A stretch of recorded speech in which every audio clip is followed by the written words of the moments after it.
নমস্কার। আজকে কোমর ব্যথার জন্য কিন্তু আবার সেই জায়গায় দেখুন, অনেক ক্ষেত্রেই আমরা যখন এক্স-রে দেখি বা কোনো প্রবলেম দেখি তখন দেখি কি আমাদের যে এই যে লাম্বারটা আছে এইটা সোজা হয়ে যায়। আমরা কি বলি strengthening of lumber spine. Lumber spine strengthening হলে কিন্তু আপনার সমস্যা শুরু হতে পারে।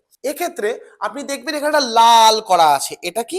এটা দেখাচ্ছে কম্প্রেশন অফ L4 L5। কারণ তারপরে স্যাক্রাম শুরু হচ্ছে S1 থেকে। তাহলে এই যে এই কম্প্রেশনটা হলে আমরা কি করব? আমাদের এখানে যে নার্ভ গুলো থাকে, বিশেষ করে আমাদের L4 L5 কিছুটা এবং আপ টু S2 S3 আমাদের সায়াটিক নার্ভ যায়। সেটার জন্য কম্প্রেশন হলে আমরা একটা কমন টার্ম বলতে সায়াটিকা। তো সায়াটিক নার্ভ এতগুলো জায়গা দিয়ে বেরোয়, তার কম্প্রেশনের জন্য সায়াটিকা হচ্ছে। আপনারা অনেক ক্ষেত্রেই সায়াটিকা পা দিয়ে রেডিকুলোপ্যাথি মানে সায়াটিকা, সব ক্ষেত্রে না।